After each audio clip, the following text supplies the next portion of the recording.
ಕರ್ತನಲ್ಲಿ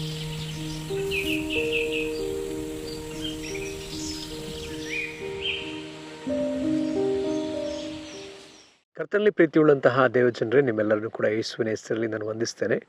ಈ ಸಮಯದಲ್ಲಿಯೂ ನಾವು ಆತ್ಮೀಕ ಬೆಳವಣಿಗೆಗಿರ್ತಕ್ಕಂತಹ ತಡೆಗಳ ಕುರಿತಾಗಿ ನಾವು ಪ್ರತಿ ವಾರ ಧ್ಯಾನಿಸ್ತಾ ಬರ್ತಾ ಇದ್ದೇವೆ. ಇದನ್ನು ಹೇಳೋದ್ರಲ್ಲಿ ನಾನು ತುಂಬ ಸಂತೋಷವುಳ್ಳವನಾಗಿದ್ದೇನೆ. ನಮ್ಮ ಆತ್ಮೀಕ ಬೆಳವಣಿಗೆ ಕುರಿತಾಗಿ ನಾವು ಕಾಳಜಿಯುಳ್ಳವರಾಗಿರಬೇಕು. ಶರೀರದ ಬೆಳವಣಿಗೆ ವಿಷಯದಲ್ಲಿ ನಾವು ಕಾಳಜಿಯುಳ್ಳವರಾಗಿದ್ದೇವೆ. ಮಾನಸಿಕವಾದ ವಿಷಯದಲ್ಲಿ ಕೂಡ ನಾವು ಕಾಳಜಿಯುಳ್ಳವರಾಗಿದ್ದೇವೆ. ಆತ್ಮಿಕವಾದ ವಿಷಯದಲ್ಲಿ ಕಾಳಜಿ ಇಲ್ಲದೇ ಇರುವಂಥದ್ದನ್ನ ನಾವು ಎಲ್ಲೆಲ್ಲಿಯೂ ಕೂಡ ಕಾಣಲಿಕ್ಕೆ ಸಾಧ್ಯ. ಎಲ್ಲರೂ ಶರೀರಕ್ಕೆ ಬೇಕಾದಂಥ ಹೆಚ್ಚು ಪ್ರಾಮುಖ್ಯತೆ, ಇದನ್ನು ತಿನ್ನಬೇಕು, ಅದನ್ನು ತಿನ್ನಬೇಕು, ಇದನ್ನು ಓದ್ಕೋಬೇಕು, ಅದನ್ನು ಹಾಕ್ಕೋಬೇಕು, ಇದನ್ನು ತೆಗೆದುಕೊಳ್ಬೇಕು ಎಂಬುದಾಗಿ ಶರೀರದ ಕುರಿತಾಗಿ ಆಲೋಚನೆ. ಇಂಥ ಮನೆ ಕಟ್ಟಬೇಕು ಅಂತ ಹೇಳಿ ಶರೀರ, ಒಳ್ಳೆ ಗಾಡಿ ತಗೊಳ್ಬೇಕು, ಶರೀರ ಕುರಿತಾದ ಆಲೋಚನೆ. ನಮ್ಮ ಶರೀರವನ್ನು ನಾವು ಕಂಫರ್ಟ್ ಮಾಡ್ತಾ ಬರ್ತಾ ಇದ್ವಿ. ಹಾಗೆ ನಮ್ಮ ಮನಸ್ಸಿಗೆ ತಕ್ಕಂಥ ವಿಷಯಗಳಲ್ಲಿ ಕೂಡ ನಾವು ತುಂಬ ಆದರಣೆಯನ್ನು ನಮ್ಮ ಮನಸ್ಸಿಗೆ ಕೊಡೋರಾಗಿ ಕಾಣಿಸಲ್ಪಡ್ತಾ ಇದ್ವಿ. ಆದರೆ ಅಧಿಕವಾಗಿ ನಾವು ಪ್ರಾಣದ ಬಗ್ಗೆ ಅಥವಾ ನಮ್ಮ ಆತ್ಮದ ಬಗ್ಗೆ ನಾವು ಕಾಳಜಿ ವಹಿಸಲಿಲ್ಲ. ನಮ್ಮ ಕಣ್ಗಳಿಗೆ ಮೀನು ಒಳ್ಳೆಯದು, ಮೀನು ತಿಂತೇವೆ. ರಕ್ತ ಹೆಚ್ಚಾಗಬೇಕಂತ ಹೇಳಿ ಹಣ್ಣುಗಳನ್ನ ತಿಂತೇವೆ. ನಮ್ಮ ದೇಹದಲ್ಲಿ ಮೂಳೆಗಳಿಗೆ ಇದು ಒಳ್ಳೆಯದು ಅಂತೇಳಿ ಕೆಲವು ಆಹಾರಗಳನ್ನ ನಾವು ತಿನ್ನುವುದು ಉಂಟು. ಅದಕ್ಕಿದು ಪ್ರೋಟೀನ್ ಇದೆ, ಇದು ವಿಟಮಿನ್ ಇದೆ, ಅದು ನ್ಯೂಟ್ರಿಷನ್ ಆಗಿದ್ದು ಇರೋಂಥ ಫುಡ್ಡು ಅಂತೇಳಿ ನಾವು ಆಹಾರಗಳನ್ನು ತೆಗೆದುಕೊಳ್ಳೋರಾಗಿದ್ದೇವೆ. ಸೊ ಹಾಗಿರೋದ್ರೆ ಬೇರೆ ಬೇರೆ ರೀತಿಯಾದ ಆಹಾರಗಳನ್ನ ನಾವು ತೆಗೆದುಕೊಳ್ಳೋರಾಗಿದೆ. ನಾವು ಯಾಕೆ ಈ ವಚನಗಳಲ್ಲಿ ಈ ಸಂಗತಿ ನನಗೆ ಆರೋಗ್ಯಕರವಾದ ನನ್ನ ಆತ್ಮಿಕ ಜೀವನಕ್ಕೆ ಇದು ಒಳ್ಳೆಯದು ಎಂಬುದಾಗಿ ನಾವು ಯೋಚಿಸುವುದಿಲ್ಲ. ಹಾಗಿರೋದ್ರಿಂದ ಈ ದಿವಸ ನಾವು ಧ್ಯಾನಿಸ್ಲಿಕ್ಕಿರ್ತಕ್ಕಂಥ ಒಂದು ವಿಷಯ, ನಮ್ಮ ಆತ್ಮಿಕ ಜೀವನದಲ್ಲಿ ಕ್ರಮಪಡಿಸಿಕೊಳ್ಳಿಕ್ಕಿರ್ತಕ್ಕಂಥ ವಿಚಾರಗಳಲ್ಲಿ ಮೊದಲನೇದಾಗಿಯೇ ನಾವು ಕಳೆದ ವಾರದಲ್ಲಿ ನಾವು ನೋಡಿದ್ವಿ. ಅದರಲ್ಲಿರ್ತಕ್ಕಂಥದ್ದು ಮೊದಲು ದೇವರ ವಚನಗಳನ್ನ ನಾವು ಧ್ಯಾನಿಸುವಾಗ, ಓದುವಾಗ, ನಾವು ಅದನ್ನು ಗ್ರಹಿಸಿಕೊಳ್ಳುವಾಗ, ಅದರಂತೆ ನಡೆಯುವಾಗ ನಾವು ನಮ್ಮನ್ನು ಕ್ರಮಪಡಿಸ್ಕೊಳ್ಬಹುದು. ಎರಡನೇದಾಗಿ ನಾವು ನೋಡಲಿಕ್ಕಿರ್ತಕ್ಕಂಥ ಒಂದು ವಿಷಯ ಪ್ರಾರ್ಥನೆ ನಮ್ಮನ್ನು ಶಿಸ್ತುಪಡಿಸ್ತದೆ, ನಮ್ಮನ್ನು ಕ್ರಮಪಡಿಸ್ತದೆ. ನಾವು ಪ್ರಾರ್ಥಿಸುವಾಗ ನಾವು ಶಿಸ್ತು ಮಾಡಲ್ಪಡ್ತೀವಿ, ಕ್ರಮಪಡಿಸಲ್ಪಡ್ತೀವಿ. ಪ್ರಾರ್ಥನೆ ಅನ್ನೋದನ್ನು ಸರಿಯಾಗಿ ನಾವು ಅರ್ಥ ಮಾಡಿಕೊಂಡ್ರೆ ಎಷ್ಟೋ ಒಳ್ಳೆಯದು. ಪ್ರಾರ್ಥನೆ ಅಂತ ಹೇಳಿದರೆ ನಮ್ಮ ಕೊರತೆಗಳನ್ನು ಹೇಳುವುದಲ್ಲ. ಪ್ರಾರ್ಥನೆ ಅಂತ ಹೇಳುವುದಾದರೆ ಇದು ನಮ್ಮ ಅವಶ್ಯಕತೆಗಳನ್ನು ನಾವು ಹೇಳುವಂಥದ್ದಲ್ಲ. ದೊಡ್ಡ ಲಿಸ್ಟನ್ನು ಇಟ್ಕೊಂಡು ನಾವು ದೇವರ ಮುಂದೆ ಕೂರುವುದಲ್ಲ ಪ್ರಿಯರೇ. ಬದಲಾಗಿ ಪ್ರಾರ್ಥನೆ ಅಂತ ಹೇಳುವುದಾದರೆ ಇದು ಆತನ ಸಂಗಡ ನಾವು ಮಾತನಾಡುವುದು. ಇದೊಂದು ಸಂಭಾಷಣೆ, ಇದನ್ನು ಡಯಲಾಗ್ ಅಂತ ಹೇಳ್ತಾರೆ. ಆತನು ಮಾತನಾಡ್ತಾನೆ, ನಾವು ಮಾತಾಡ್ತೇವೆ, ಆತನು ಮಾತಾಡ್ತಾನೆ. ಆತನ ಸಂಗಡ ಮಾತನಾಡುವುದೇ ಪ್ರಾರ್ಥನೆ. ಹಾಗಿದ್ರೆ ನಾವು ಇದರಲ್ಲಿ ವ್ಯತ್ಯಾಸಗಳನ್ನ ನಾವು ತಿಳ್ಕೊಳ್ಳಬೇಕಾಗಿದೆ. ಪ್ರಾರ್ಥನೆಯನ್ನು ಸರಿಯಾಗಿ ಅರ್ಥ ಮಾಡಿಕೊಳ್ಳಬೇಕಾಗಿದೆ. ಪ್ರಾರ್ಥನೆ ಅಂತ ಹೇಳಿದ್ರೆ ನಾವು ಆತನ ಸಂಗಡ ಮಾತನಾಡುವುದೇ. ಸತ್ಯವೇದ ನಮಗೆ ಆಗಾಗ ಹೇಳ್ತದೆ, ನಾವು ಪ್ರಾರ್ಥಿಸ್ಬೇಕಂತಲೇ ಹೇಳ್ತಾ ಬರ್ತದೆ. ನಾವು ಅದನ್ನು ಅದರ ಕುರಿತಾಗಿ ನಾವು ಧ್ಯಾನಿಸ್ತಾ ಹೋಗೋಣ. ಯೇಸುಸ್ವಾಮಿ ಕೂಡ ಈ ಲೋಕದಲ್ಲಿದ್ದಾಗ ಶಿಷ್ಯರಿಗೆ ಹೇಳಿದ್ರು, ಶೋಧನೆಗೆ ಒಳಗಾಗದೆ ಎಚ್ಚರವಾಗಿದ್ದು ಪ್ರಾರ್ಥಿಸ್ರಿ, ಜಾಗರೂಕವಾಗಿ ಪ್ರಾರ್ಥಿಸ್ರಿ, ಬೇಸರಗೊಳ್ಳದೆ ಪ್ರಾರ್ಥಿಸ್ರಿ, ಎಡಬಿಡದೆ ಪ್ರಾರ್ಥಿಸ್ರಿ, ಯಾವಾಗಲೂ ಪ್ರಾರ್ಥಿಸ್ರಿ, ಆತ್ಮಪ್ರೇರಿತವಾಗಿ ಪ್ರಾರ್ಥಿಸ್ರಿ, ಪವಿತ್ರಾತ್ಮನಿಂದ ಪ್ರಾರ್ಥಿಸ್ರಿ ಎಂಬುದಾಗಿ. ಹಾಗಿದ್ರೆ ಈ ಪ್ರಾರ್ಥನೆ ನಮ್ಮನ್ನು ಶಿಸ್ತುಪಡಿಸ್ತದೆ. ನಾವು ಕರ್ತನ ಮುಂದೆ ಕುಳಿತುಕೊಳ್ಳುವಾಗ, ಆತನ ಸ್ವರ ಕೇಳುವಾಗ ನಾವು ನಮ್ಮನ್ನು ಶಿಸ್ತುಪಡಿಸ್ಕೊಳ್ತೀವಿ. ಪ್ರಾರ್ಥನೆ ನಮ್ಮನ್ನು ಶಿಸ್ತುಪಡಿಸ್ತದೆ. ನಾವು ನೋಡ್ತೀವಿ, ಪೌಲನು ಆತನ ಸೇವೆಯ ಪ್ರಾರಂಭದಲ್ಲಿ ಆತನು ಅರಬ ಸ್ಥಾನಕ್ಕೆ ಹೋದಂತೆ. ಆಲ್ಮೋಸ್ಟ್ 3 ವರ್ಷಗಳ ಕಾಲ ಆತ ಅರಬ ಸ್ಥಾನದಲ್ಲಿದ್ದು ಆತ ಪ್ರಾರ್ಥಿಸಿದ್ದಾನೆ. ಆ ಪ್ರಾರ್ಥನೆಯೇ ಪೌಲನ ಜೀವನದಲ್ಲಿ ದೊಡ್ಡ ವ್ಯತ್ಯಾಸ, ದೊಡ್ಡ ಕ್ರಮವನ್ನು ತಂತು ಅಂತ ನನಗೆ ಅನ್ನಿಸ್ತದೆ. ಅಪೊಸ್ತಲರು 10 ದಿವಸಗಳ ಕಾಲ ಆ ಒಂದು ಮೇಲಂತಸ್ತಿನ ಮನೆಯಲ್ಲಿ ಯೆರೂಸಲೇಮಿನಲ್ಲಿ ಅವರು ಕೂಡಿ ಪ್ರಾರ್ಥಿಸುವವರಾಗಿದ್ದರು.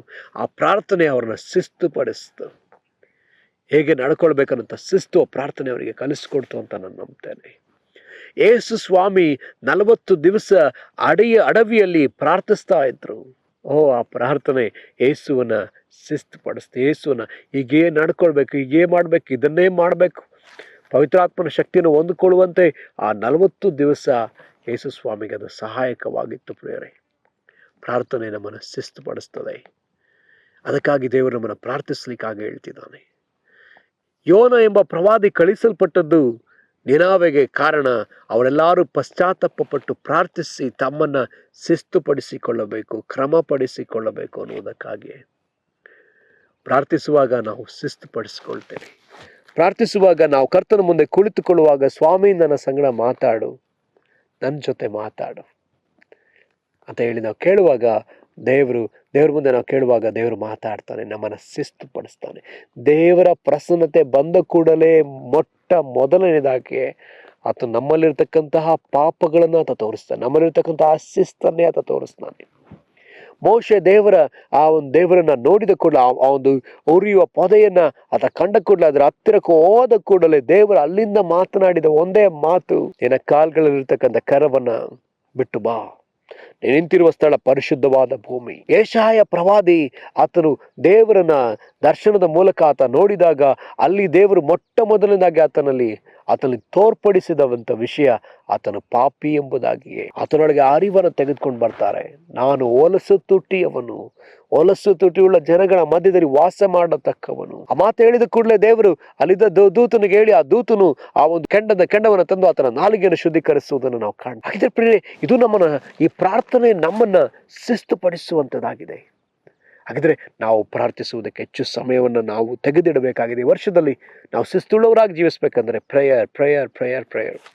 ಯೇಸುಸ್ವಾಮಿ ಕೂಡ ಈ ಲೋಕದಲ್ಲಿ ಇದ್ದಾಗ ಮಾರ್ಕನು ಬರೆದ ಸುವಾರ್ತೆ 1:35 ನಾವು ನೋಡ್ತೇವೆ, ಆತನು ರೂಢಿಯಾಗಿ ಪ್ರಾರ್ಥಿಸ್ತಾ ಇದ್ದ. ಆತನು ಪ್ರತಿ ದಿವಸ ಇನ್ನೂ ಮುಂಜಾನೆ ಮೊಬ್ಬಿರುವಾಗಲೇ ಆತನು ಎದ್ದು ಹೊರಟು ಹೋಗಿ ಆತ ಪ್ರಾರ್ಥಿಸ್ತಾ ಇದ್ದನು.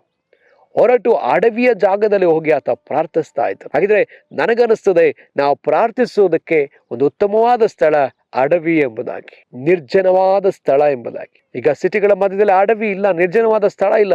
ಹಾಗಿದ್ರೆ ನಾವು ನಮ್ಮ ಮನೆ ಒಳಗಡೆನೆ ನಮಗೊಂದು ವೈಯಕ್ತಿಕವಾದ ಸ್ಥಳವನ್ನು ನಾವು ಏರ್ಪಡಿಸಿಕೊಳ್ಳಬೇಕಾಗಿದೆ.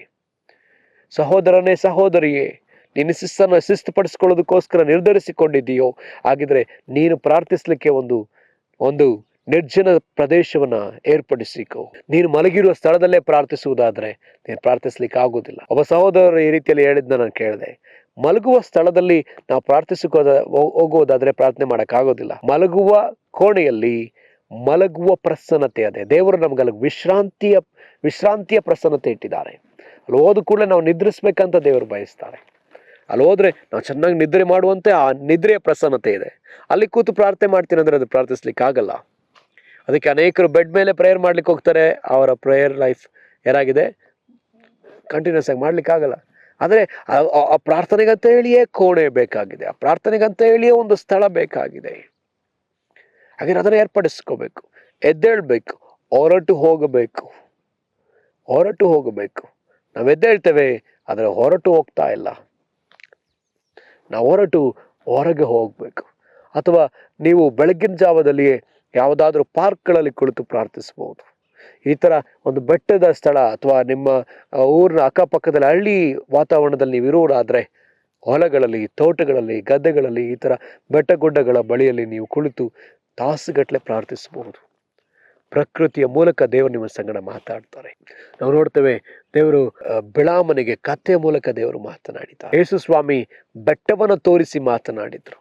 ಯೇಸುಸ್ವಾಮಿ ಆ ಒಂದು ಅಂಜೂರದ ಮರವನ್ನು ತೋರಿಸಿ ಮಾತನಾಡಿದ್ರು. ಯೇಸುಸ್ವಾಮಿ ಯೋನನಿಗೆ, ತಂದೆಯಾದ ದೇವರು ಯೋನನಿಗೆ ಆ ಒಂದು ಉಳುವಿನ ಮೂಲಕ ಮಾತನಾಡಿದ್ರು. ಒಂದು ಮರ ಸೋರೆ ಗಿಡದ ಮೂಲಕವಾಗಿ ದೇವರು ಮಾತಾಡಿದ್ರು. ಯಾವುದರ ಮೂಲಕ ಬೇಕಾದ್ರೆ ದೇವರು ಮಾತಾಡಲಿಕ್ಕೆ ಶಕ್ತನು, ಪ್ರಕೃತಿಯ ಮೂಲಕವಾಗಿ ಮಾತಾಡಲಿಕ್ಕೆ ಶಕ್ತನು. ನಾನೊಮ್ಮೆ ಇದೇ ರೀತಿಯಲ್ಲಿ ಪ್ರಕೃತಿಯನ್ನು ಸವಿತಾ ಒಂದು ಕಡೆ ಪ್ರಾರ್ಥನೆ ಮಾಡ್ತಾ ನಡೀತಾ ಇದ್ದೆ. ಆ ಸಮಯದಲ್ಲಿ ದೇವರೇ ನನ್ನ ಸಂಗಡ ಮಾತಾಡಿಯಪ್ಪ ಅಂತ ಕೇಳಿದ ಕೂಡಲೇ ದೇವರೊಂದು ಮರವನ್ನು ತೋರಿಸಿ ಆ ಮರದಲ್ಲಿ ಆಗಿರುವಂಥ ಪರಿಸ್ಥಿತಿಯನ್ನು ತೋರಿಸಿದ್ರು. ಯಾಕೆ ಮರ ಒಳ್ಳೆ ಫಲ ಕೊಡ್ಲಿಕ್ಕೆ ಆಗಲಿಲ್ಲ? ಕಾರಣ ಅದನ್ನು ಸರಿಯಾದ ರೀತಿಯಲ್ಲಿ ಪರಾಮರಿಸಲ್ಪಡಲಿಲ್ಲ. ನೋಡು, ಯಾಕೆ ಕೊಡ್ಲಿಕ್ಕಾಗಲಿಲ್ಲ ಯೋಚಿಸು. ಹಾಗಿದ್ರೆ ಇದನ್ನು ನೀನು ಹಾಗೆಯೇ ಮಾಡಬೇಕಾಗಿದೆ. ಇದು ಸರಿಯಾದ ರೀತಿಯಲ್ಲಿ ಪರಾಮರಿಕೆ ಮಾಡಬೇಕು. ಅದಾದ ನಂತರ ಸ್ವಲ್ಪ ಹೊತ್ತಿಗೆ ದೇವರು ತಿರುಗಿ ಮಾತಾಡ್ತಿದ್ದಾರೆ. ಯಾವುದೋ ಒಂದು ಕಡೆ ಕುರಿ ಕೂಗ್ತಾ ಇದೆ. ಅದ್ರ ಮೂಲಕ ದೇವರು ಮಾತಾಡ್ತಾ ಇದ್ದಾರೆ. ಯಾಕೆ ಕುರಿ ಅಷ್ಟು ಕೂಗ್ತಾ ಇದೆ? ಕಾರಣ ತನ್ನ ಕುರುಬನನ್ನು ಕಾಣದೆ ತಾನು ಎಲ್ಲೋ ಭಯದಲ್ಲಿ ಸಿಕ್ಕಾಕೊಂಡಿದೆ, ಅದಕ್ಕೆ ಕೂಗ್ತಾ ಇದೆ. ಇದೇ ರೀತಿಯಲ್ಲಿ ಇವತ್ತಿನ ದೇವಜನ ಭಯದಿಂದ ಅವರು ಕೂಗ್ಕೊಳ್ತಾ ಇದ್ದಾರೆ. ನನ್ನ ಕಾಪಾಡಿಯರು ಯಾರಿದ್ದಾರೆ, ಅಯ್ಯೋ ನನಗೆ ಯಾರಿಲ್ವಲ್ಲ ಅಂತ ಭಯದಿಂದ ಜೀವನ ಮಾಡೋರಿದ್ದಾರೆ.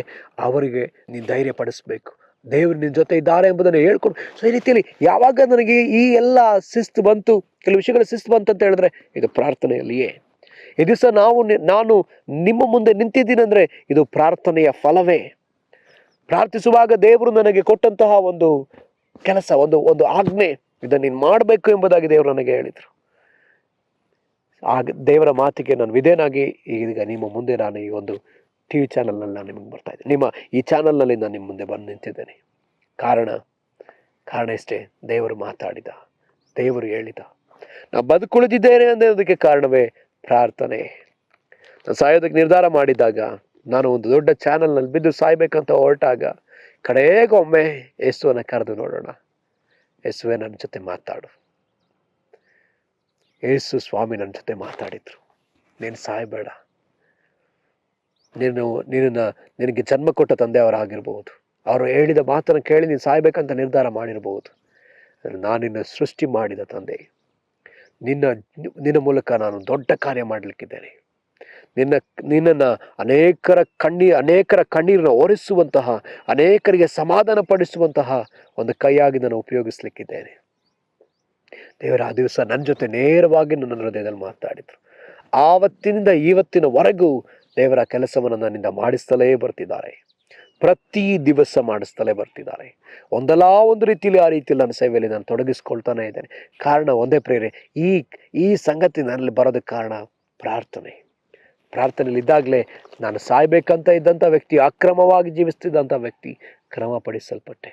ನಾನು ಒಂದು ರಾತ್ರಿ ನನ್ನ ನಿದ್ರೆ ಬರ್ದಿದ್ದಂಥ ಸಮಯದಲ್ಲಿ ನನ್ನ ಮೊಬೈಲ್ನ ತೆಗೆದುಕೊಂಡು ಯೂಟ್ಯೂಬ್ನಲ್ಲಿ ಹಾಗೆ ಸುಮ್ಮನೆ ಸ್ಲೈಡ್ ಮಾಡ್ತಾನೇ ಇದ್ದೆ, ನೋಡ್ತಾನೆ ಇದ್ದೆ. ತುಂಬ ಹೊತ್ತು ನಾನು ನೋಡಿ ಸ್ವಲ್ಪ ನನ್ನ ಕಣ್ಣು ಭಾರವಾದದ್ರಿಂದ ನಾನು ಮಲ್ಕೊಂಡಂಥ ಸಮಯದಲ್ಲಿ ದೇವರು ನನಗೊಂದು ಕನಸನ್ನು ಕೊಟ್ಟರು. ಆ ಕನಸಲ್ಲಿ ನನ್ನ ಎರಡನೆಯ ಮಗ ಉಜ್ಜೀವನ್, ಆತ ನನ್ನ ಜೊತೆನಲ್ಲಿದ್ದಾನೆ. ಆತ ನನ್ನ ಜೊತೆಯಿಂದ ಆಟ ಆಡ್ತಾ ಸ್ವಲ್ಪ ತುಂಟನಾಗಿರೋದ್ರಿಂದ ಆತ ಆಟ ಆಡ್ತಾ ಒಂದು ಮೋರಿ ಒಳಗಡೆ ಬಿದ್ದುಬಿಡ್ತಾನೆ, ಚರಂಡಿ ಒಳಗಡೆ.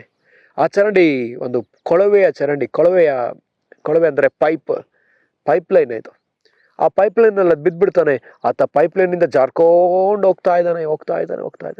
ಅಯ್ಯೋ ನನ್ನ ಮಗ ಎಲ್ಲೆಲ್ಲೋ ಹುಡುಕ್ತಾ ಇದ್ದೀನಿ, ಅಳ್ತಾ ಇದ್ದೀನಿ, ರೋಧಿಸ್ತಾ ಇದ್ದೀನಿ. ಅಯ್ಯೋ ನನ್ನ ಮಗ ನಾನು ಕಳ್ಕೊಬಿಟ್ಟೆ, ಎಲ್ಲೋದ ಅಂತ ನಾನು ಹುಡುಕ್ತಾ ಇದ್ದೀನಿ. ಸ್ವಲ್ಪ ಹೊತ್ತಿಗೆ ಆತ ಆ ಕೊಳವೆ ಚರಂಡಿಯಿಂದ ಒಂದು ಕಡೆ ಜಾರ್ಕೊಂಡು ಬಂದು ಕೆಳಗೆ ಬಿದ್ದು, ಆತನ ಕೈಯಲ್ಲಿ ಕಾಲಲ್ಲಿ ಎಲ್ಲ ಕಡೆ ಆ ಗಲೀಜು ಮೆತ್ಕೊಂಡಿದೆ. ಆತ ಅಳ್ತಾ ಬರ್ತಾ ಇದ್ದಾನೆ, ನನ್ನ ಕಡೆ ಆತ ಕೂಗ್ತಾ ಬರ್ತಾ ಇದ್ದಾನೆ. ಅದನ್ನು ನೋಡಿ ನನ್ನ ಹೃದಯ ಹೊಡೆದು, ಈ ಥರ ಕನಸು ನನಗೆ ಬಂತಲ್ಲ ಅಂತ ಹೇಳಿ ತಕ್ಷಣ ನಾನು ಎದ್ದು ಕುಳಿತುಕೊಂಡ್ಲೆ ದೇವರು ನನಗೆ ಹೇಳ್ತಾರೆ, ನಿನ್ನ ವಿಷಯದಲ್ಲಿಯೂ ನಾನು ಹೀಗೆ, ಈ ಲೋಕದ ವಿಷಯದಲ್ಲಿ ನೀನನ್ನು ತೊಡಗಿಸ್ಕೊಂಡು ನನ್ನಿಂದ ದೂರ ಹೊರಟೋದಲ್ಲ, ನನ್ನ ಬಿಟ್ಟು ಹೊರಟೋದಲ್ಲ, ನನ್ನನ್ನು ಹುಡುಕ್ತಾ ಇದ್ದೀನಿ. ನೀನು ತಿರುಗಿಕೊಂಡಾಗ ನನ್ನಲ್ಲಿ ಬಹಳ ಸಂತೋಷ. ಕರ್ತನು ಆ ದಿವಸ ಆ ರೀತಿಯಾಗಿ ತನ್ನ ದುಃಖವನ್ನು ನನ್ನ ಬಳಿ ಹೇಳ್ಕೊಂಡ, ತನ್ನ ದುಃಖವನ್ನು ನನ್ನಲ್ಲಿ ಆ ರೀತಿಯಲ್ಲಿ ಹೇಳ್ಕೊಂಡ. ಆತನು ನನಗಾಗಿ ಕಾಯ್ತಾ ಇದ್ದಾನೆ. ನನಗಾಗಿ ಆತ ಕಾಯ್ತಾ ಇದ್ದಾನೆ. ಪ್ರಥಮ ಬಾರಿಗೆ ನಾನು ಈ ಸ್ಥಳದಲ್ಲಿ ಕುಳಿತು ಪ್ರಾರ್ಥಿಸ್ತೀನಿ ಅಂತ ಹೇಳಿ ಆಲೋಚನೆ ಮಾಡ್ಕೊಂಡು ಕುಳಿತಿದ್ದಲ್ಲ, ಅಲ್ಲಿಯೇ ಕರ್ತನ ನಿನಗಾಗಿ ಕಾಯ್ತಾ ಇದ್ದ, ಅಲ್ಲಿಯೇ ಆತನು ಕಾಯ್ತಾ ಇದ್ದ. ನೀನು ತಿರುಗಿ ಬರಬೇಕಂದ್ರೆ ಆತ ಬಯಸ್ತಾನೆ. ನಿನ್ನನ್ನು ಕ್ರಮಪಡಿಸಬೇಕು, ನಿನ್ನನ್ನು ಶುದ್ಧೀಕರಿಸಬೇಕು ಅಂತ ಬಯಸ್ತಿದ್ದ. ಆ ಒಂದು ಚರಂಡಿ ಒಳಗೆ ಬಿದ್ದುದರಿಂದ ನನ್ನ ಮಗನ ದೇಹ ಎಲ್ಲ ಗಲೀಜಾಗಿತ್ತು, ಕೆಲವು ಭಾಗದಲ್ಲಿ ಗಾಯಗಳಾಗಿತ್ತು. ಆತನು ತಿರುಗಿ ಅಲ್ಲಿಂದ ಎದ್ದು ನನ್ನ ಬಳಿ ಓಡಿ ಬರುವಾಗ ನನಗೆ ತಡಕೊಳ್ಳಿಕ್ಕಾಗದಷ್ಟು ದುಃಖ, ವೇದನೆ, ಅದರೊಂದಿಗೆ ಒಂದು ಸಂತೋಷ. ನನ್ನ ಮಗ ನನಗೆ ತಿರುಗಿ ಸಿಕ್ಬಿಟ್ಟ.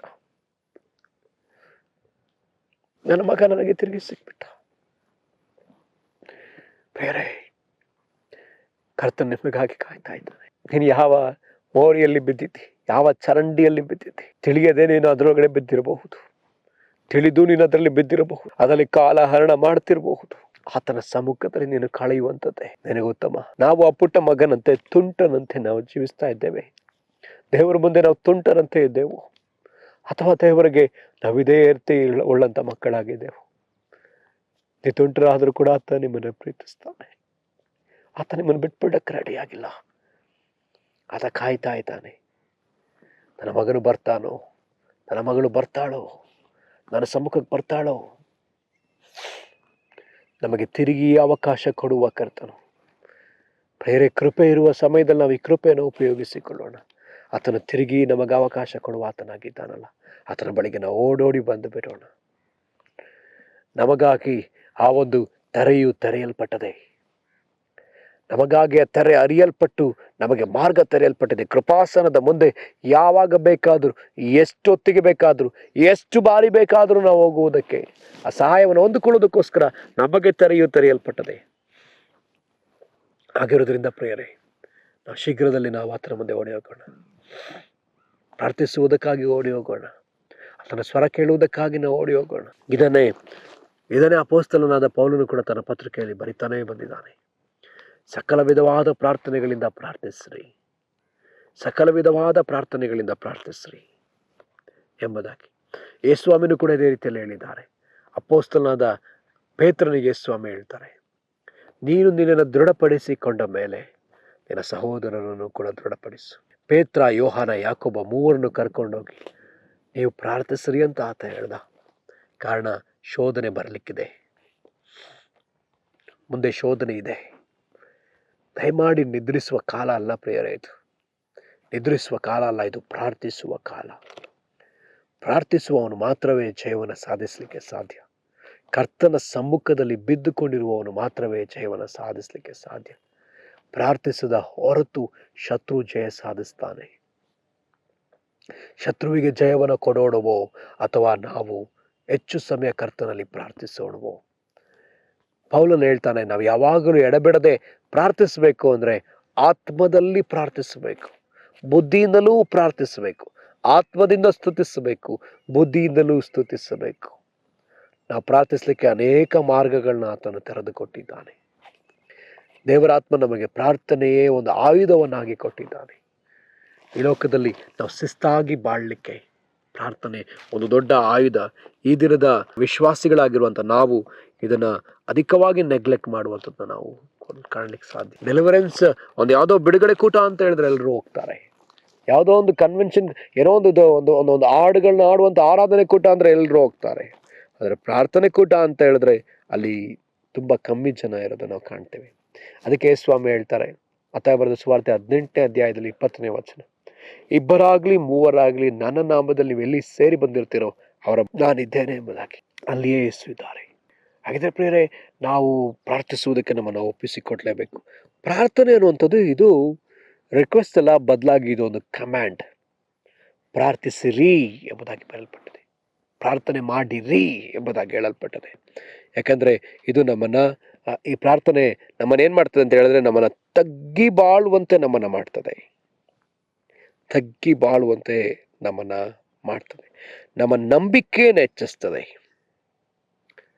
ನಮ್ಮ ನಂಬಿಕೆಯನ್ನು ಹೆಚ್ಚಿಸ್ತದೆ, ನಾವು ತಗ್ಗಿ ಬಾಳುವಂತೆ ಮಾಡ್ತದೆ. ಇನ್ನೂ ಅನೇಕ ವಿಚಾರಗಳನ್ನ ಈ ಪ್ರಾರ್ಥನೆ ನಮಗೆ ಕಲಿಸಿಕೊಡ್ತದೆ. ಈ ಪ್ರಾರ್ಥನೆ ದೇವರ ಸ್ವರ ಕೇಳುವಂತೆ ನಮ್ಮನ್ನು ಮಾಡ್ತದೆ. ಸೊ ಅನೇಕ ವಿಷಯಗಳನ್ನ ಪ್ರಾರ್ಥನೆ ಮಾಡುವಂಥದ್ದಾಗಿದೆ. ಈಗ ಈ ಪ್ರಾರ್ಥನೆ ಮಾಡುವ ವಿಷಯದಲ್ಲಿ ನಾವು ಕಲಿತುಕೊಳ್ಬೇಕಾದ ವಿಷಯ, ಇದನ್ನು ಹೇಗೆ ಪ್ರಾರ್ಥಿಸಲಿ, ಪ್ರಾರ್ಥನೆ ಏನೆಲ್ಲ ಮಾಡಬಹುದು ಅಂತಂದರೆ ತುಂಬ ವಿಷಯಗಳನ್ನ ನಾವು ಮಾಡ್ಬೋದಾಗಿದೆ. ಪ್ರಾರ್ಥನೆ ಮೊದಲನೇ ಭಾಗದಲ್ಲಿ ಕರ್ತನಿಗೆ ನಾವು ಸ್ತೋತ್ರ ಹೇಳ್ತಾ ನಾವು ಪ್ರಾರಂಭಿಸ್ಬೋದು. ಬ್ರದರ್, ನಂಗೆ ಪ್ರಾರ್ಥನೆ ಮಾಡೋಕ್ಕೆ ಬರಲ್ಲ ಬ್ರದರ್, ತುಂಬ ಕಷ್ಟಪಡ್ತೀನಿ, ನಾನು ಪ್ರಾರ್ಥನೆ ಮಾಡೋದು ತುಂಬ ಕಷ್ಟಪಡ್ತಿದ್ದೀನಿ. ಹೌದು, ಪ್ರಾರ್ಥನೆ ಮಾಡೋದು ಕಷ್ಟಕರವಾದ ವಿಷಯವೇ. ಇದೊಂದು ಹೋರಾಟ. ಹಳೆ ಒಡಂಬಡಿಕೆಯಲ್ಲಿ ಯಾಕೋಬನು ಹೋರಾಡಿ ಪ್ರಾರ್ಥಿಸಿದನು ಎಂಬುದಾಗಿ ಬರೆಯಲ್ಪಟ್ಟದೆ. ಯೇಸು ಕ್ರಿಸ್ತನು ಈ ಲೋಕದಲ್ಲಿದ್ದಾಗಲೂ ಕೂಡ ಆತ ಕಣ್ಣೀರನ್ನು ಸುರಿಸುತ್ತಾ ಆತ ವಿಜ್ಞಾಪಿಸಿದನು ಎಂಬುದಾಗಿ ಬಲವಾಗಿ ಕೂಗುತ್ತಾ ವಿಜ್ಞಾಪಿಸಿದನು, ಪ್ರಾರ್ಥಿಸಿದನು ಎಂಬುದಾಗಿ ಬರೆಯಲ್ಪಟ್ಟದೆ. ಪ್ರಾರ್ಥನೆ ಅನ್ನೋದು ಇದೊಂದು ಹೋರಾಟ. ಶತ್ರು ದ್ವೇಷಿಸುವ, ಶತ್ರು ಒಪ್ಪಿಕೊಳ್ಳದ ಒಂದು ವಿಷಯ ಪ್ರಾರ್ಥನೆ. ಅದಕ್ಕೋಸ್ಕರ ಪ್ರಾರ್ಥನೆ ಮಾಡ್ತಾ ಇದೆ, ನಿಲ್ಲಿಸ್ಬಿಟ್ಟೆ, ಅವಾಗಿನ ಮಾಡೋಕ್ಕಾಗ್ತಿಲ್ಲ ಅಂತ ನೀವು ಅನ್ಸ್ಕೊಳ್ಳೋದಾದ್ರೆ ತಿರುಗಿ ಪ್ರಾರಂಭಿಸ್ರಿ. ನಿಂತೋಯ್ತಾ, ತಿರುಗಿ ಪ್ರಾರಂಭಿಸ್ರಿ. ಬಿದ್ದೋದ್ರ, ತಿರುಗಿ ಎದ್ದೇಳ್ರಿ, ತಿರುಗಿ ಪ್ರಾರ್ಥನೆ ಪ್ರಾರಂಭಿಸ್ರಿ. ಪ್ರಾರ್ಥನೆ ನಮ್ಮನ್ನು ಕ್ರಮಪಡಿಸ್ತದೆ. ನಾವೆಲ್ಲಿ ಸರಿಯಾಗಿದ್ದೀವಿ, ನಾವು ಕ್ರಮಪಡಿಸ್ಕೊಳ್ಳೋದು ಮಾತ್ರ ಅಲ್ಲ, ನಮ್ಮ ಮೂಲಕವಾಗಿ ದೇವರು ಮತ್ತೊಬ್ಬರನ್ನು ಕೂಡ ಕ್ರಮಪಡಿಸೋದಕ್ಕೆ ಪ್ರಾರಂಭಿಸ್ತಾರೆ. ಈ ಪ್ರಾರ್ಥನೆ ಮೊದಲನೇದಾಗಿ ನಾವು ಆತನಿಗೆ ಸ್ತೋತ್ರಗಳನ್ನ ಸಲ್ಲಿಸಬಹುದು. ಹಾಡುಗಳ ಮೂಲಕವಾಗಿ ಸ್ತೋತ್ರಗಳನ್ನ ಸಲ್ಲಿಸಬಹುದು. ಏನು ಸ್ತೋತ್ರ ಮಾಡಲಿ ಬ್ರದರ್ ಗೊತ್ತಿಲ್ಲ ಅಂತ ನೀವು ಹೇಳೋದಾದರೆ, ನಮಗೆ ಸ್ಯಾಮ್ ಪೀಚ್ ಚೆಲದೊರೆ ಏನೋ ಅಂತವರು, ಜೆ ಸ್ಯಾಮ್ ಅನ್ನೋಂಥವ್ರು ಆ ಒಂದು 1000 ಸ್ತೋತ್ರಗಳ ಪುಸ್ತಕಗಳನ್ನ ಬರೆದು ಕೊಟ್ಟಿದ್ದಾರೆ. ಸೊ ಹಾಗಿರೋದ್ರಿಂದ ನಾವೇನು ಮಾಡ್ಬೋದು, ಅದನ್ನು 1000 ಸ್ತೋತ್ರಗಳನ್ನ ಹೇಳ್ತಾ ನಾವು ಪ್ರಾರ್ಥಿಸೋದಕ್ಕೆ ಪ್ರಾರಂಭಿಸ್ಬೋದು. ಬೇರೆ ಬೇರೆ ವಚನಗಳನ್ನ ಹೇಳಿ ಬೈಬಲ್ನಲ್ಲಿ ಲಕ್ಷಾಂತರವಾದ ವಾಕ್ಯಗಳಿದೆ, ಸಾವಿರಾರು ವಾಕ್ಯಗಳಿದ್ದಾವೆ. ಆ ವಾಕ್ಯಗಳನ್ನ ಹೇಳ್ತಾ ನಾವು ಸ್ತೋತ್ರ ಮಾಡ್ತಾ ಹೋಗ್ಬೋದು. ಪ್ರತಿ ವಾಕ್ಯಗಳನ್ನ ಹೇಳಿ ನಾವು ಸ್ತೋತ್ರ ಮಾಡ್ಬೋದು. ಎಲ್ಲ ವಾಕ್ಯಗಳನ್ನ ಹೇಳಿ ಮುಗಿಸ್ಲಿಕ್ಕೆ ನಮ್ಗೆ ಎಷ್ಟೋ ವರ್ಷಗಳೇ ಬೇಕೇನೋ, ತಿಂಗಳುಗಳೇ ಬೇಕೇನೋ, ಎಲ್ಲದಕ್ಕೂ ಹೇಳಿ ಎಲ್ಲವನ್ನು ಸ್ತೋತ್ರ ಮಾಡ್ಬೇಕಂದ್ರೆ. ಹಾಗಿದ್ರೆ ನಮಗೆ ಎಷ್ಟೋ ಹೆಚ್ಚು ಸಂಗತಿಗಳಿದೆ ಸ್ತೋತ್ರ ಮಾಡಲಿಕ್ಕೆ, ಪ್ರಾರ್ಥಿಸ್ಲಿಕ್ಕೆ. ಸ್ತೋತ್ರ ಮಾಡ್ಬೋದು. ನಂತರ ನಾವು ಕರ್ತನ ಬಳಿಯಲ್ಲಿ ನಾವು ಸ್ವರ ಕೇಳುವುದಕ್ಕಾಗಿ ನಾವು ಸಮಯ ಕೇಳ್ಬೋದು, ಅಥವಾ ವಾಕ್ಯಗಳನ್ನ ಹಿಡ್ಕೊಂಡು ನಾವು ಪ್ರಾರ್ಥಿಸ್ಬೋದು. ಇತರರಿಗಾಗಿ ನಾವು ಪ್ರಾರ್ಥಿಸ್ಬೋದು. ಇತರರಿಗೋಸ್ಕರ ಕರ್ತನ ಮುಂದೆ ಅಳಬಹುದು, ಅಥವಾ ದೇವನೇ ನಾನು ಈ ದಿವಸ ಏನು ಮಾಡಬೇಕು ಅನ್ನೋದನ್ನು ನಾವು ಆತನ ಮುಂದೆ ಕೇಳಬಹುದು. ಹೀಗೆ ಅನೇಕ ರೀತಿಯಾಗಿ ನಾವು ಕರ್ತನ ಮುಂದೆ ಪ್ರಾರ್ಥನೆಯಲ್ಲಿ ಕಾಣಿಸ್ಕೊಳ್ಬಹುದು. 1 hour ಪ್ರಾರ್ಥಿಸ್ತೀನಿ ಅಂತ ಹೇಳಿದ್ರೆ 10 ನಿಮಿಷ ನಾನು ಸ್ತುತಿ ಮಾಡ್ತೀನಿ, ಇನ್ನು 10 ನಿಮಿಷ ನಾನು ವಚನಗಳನ್ನ ಓದ್ತೀನಿ, ಇನ್ನು 10 ನಿಮಿಷ ನಾನು ಇತರರಿಗಾಗಿ ಪ್ರಾರ್ಥಿಸ್ತೀನಿ, ಇನ್ನು 10 ನಿಮಿಷ ನಾನು ನನ್ನ ಕುಟುಂಬಕ್ಕಾಗಿ ಪ್ರಾರ್ಥಿಸ್ತೀನಿ, ಇನ್ನೊಂದು 10 ನಿಮಿಷ ನಾನು ಕರ್ತನ ಬಳಿಯಲ್ಲಿ ಮೌನವಾಗಿ ಕಾದಿರ್ತೀನಿ. ಸೊ ಹೀಗೆ 60 ನಿಮಿಷನ ನಾವು ಸುಲಭವಾಗಿ ಕಳೆದು ಬಿಡ್ಬೋದು. ಹೀಗೆ 1 hour ಸಾಕಾಗದೇ ಇರೋದ್ರಿಂದ 2 hourಗೆ ಹೋಗ್ಬೋದು. 2 hours ಸಾಕಾಗಿಲ್ಲ ಅಂದರೆ 3 hours ಆಗ್ತದೆ. ಸೊ ಹೀಗೆ ನಾವು ಹೆಚ್ಚು ಮಾಡ್ತಾನೆ ಹೋಗ್ಬೋದು ಪ್ರಿಯರೇ. ನಮ್ಮ ಪ್ರಾರ್ಥನೆ ಹೆಚ್ಚಾಗುತ್ತೆ ಹೊರತು ಯಾವುದೇ ಕಾರಣಕ್ಕೂ ಕಡಿಮೆ ಆಗೋದಿಲ್ಲ. ಅದರ ಟೇಸ್ಟ್ ಗೊತ್ತಿರೋರು ಯಾವುದೇ ಕಾರಣಕ್ಕೂ ಅದನ್ನು ಕಡಿಮೆ ಮಾಡೋದಿಲ್ಲ. ಲೆನಾರ್ಡ್ ರೆವನ್ಹಿಲ್ ಎಂಬಂಥ ದೇವಸೇವಕರು 8 ತಾಸುಗಳು ಅವರು ಪ್ರಾರ್ಥಿಸುವವರಾಗಿದ್ದರು. 8 ತಾಸುಗಳು ಕರ್ತನ ಸಮ್ಮುಖದಲ್ಲಿ ಪ್ರಾರ್ಥಿಸುವವರಾದದ್ದರಿಂದ ಅವರಿದ್ದ ಅಮೆರಿಕ ದೇಶದಲ್ಲಿ, ಅವರಿದ್ದ ಇಂಗ್ಲೆಂಡ್ ದೇಶ ಅಥವಾ ಅಮೆರಿಕ ದೇಶ, ಆ ದೇಶದಲ್ಲಿ ಅವರಿದ್ದ ದೇಶದಲ್ಲಿ ದೊಡ್ಡ ಉಜ್ಜೀವನ, ಅವರಿದ್ದ ದೇಶದಲ್ಲಿ ದೊಡ್ಡ ಉಜ್ಜೀವನ, ಅವತ್ತು ಪ್ರಾರಂಭವಾದ ಉಜ್ಜೀವನದ ಬೆಂಕಿ ಇವತ್ತೂ ಕೂಡ ಆರದೇ ಆಗಿದೆ. ಇವತ್ತೂ ಕೂಡ ಅದು ಅವರ ಮಾತುಗಳು ಇವತ್ತೂ ಕೂಡ ಕಾರ್ಯ ಮಾಡ್ತಾ ಇದೆ. ಅನೇಕರ ಹೃದಯಗಳನ್ನ ಉಜ್ಜೀವಿಸ್ತಾ ಇದೆ, ಅನೇಕ ಸೇವಕರುಗಳ ಹೃದಯಗಳನ್ನ ಉಜ್ಜೀವಿಸ್ತಾ ಇದೆ. ಕಾರಣ ಒಬ್ಬ ಪ್ರಾರ್ಥನೆಗಾರನ ಪ್ರಾರ್ಥನೆ ಜೀವನ. ಬೇರೆ ಆಗಿದ್ರೆ ನಾವು ಪ್ರಾರ್ಥಿಸೋಣ, ನಮ್ಮನ್ನು ಶಿಸ್ತುಪಡಿಸ್ಕೊಳ್ಳೋಣ, ನಮ್ಮ ಜೀವಿತದ ಮೂಲಕ ಇತರರು ಶಿಸ್ತು ಪಡುವಂತೆ ನಾವು ಪ್ರಾರ್ಥಿಸೋಣ. ಈಗಲೂ ನಾವು ಕಣ್ಗಳನ್ನ ಮುಚ್ಚಿ ನಾವು ತಲೆಯನ್ನು ಬಾಗಿ ನಾವು ಪ್ರಾರ್ಥಿಸೋಣ. ಕೃಪೆಯುಳ್ಳ ತಂದೆ, ಭೂಮಿ ಆಕಾಶಗಳ ಒಡೆಯನೇ, ನಾವು ಪ್ರಾರ್ಥಿಸಬೇಕೆಂದು ಬಯಸುವ ಕರ್ತನೆ, ಪ್ರಾರ್ಥಿಸಬೇಕೆಂದು ಆಜ್ಞಾಪಿಸಿದ ಕರ್ತನೆ, ಸಮಯದಲ್ಲೂ ನಾವು ನಿನ್ನ ಮುಂದೆ ನಮ್ಮನ್ನು ತಗ್ಗಿಸಿಕೊಳ್ಳುತ್ತೇವಪ್ಪ. ನಮಗೆ ಸಹಾಯ ಮಾಡು ಸ್ವಾಮಿ, ಪ್ರಾರ್ಥಿಸ್ಲಿಕ್ಕೆ ನಮಗೆ ಕೃಪೆ ಕೊಡು ಸ್ವಾಮಿ. ಒಡೆಯನೇ, ನಿನ್ನ ಕಾರ್ಯ ಮಾಡು. ನಿನ್ನ ಕೃಪೆ ದಯ ನಮ್ಮ ಮೇಲಿರಲಪ್ಪ, ನಿನ್ನ ದಯ ನಮ್ಮ ಮೇಲಿರಲಪ್ಪ. ಪ್ರಾರ್ಥಿಸುವ ಅಭಿಷೇಕ ಕೊಡಪ್ಪ, ಹೆಚ್ಚಾಗಿ ಪ್ರಾರ್ಥಿಸುವ ಆಸೆ ಕೊಡಪ್ಪ, ಬಯಕೆ ಕೊಡಪ್ಪ.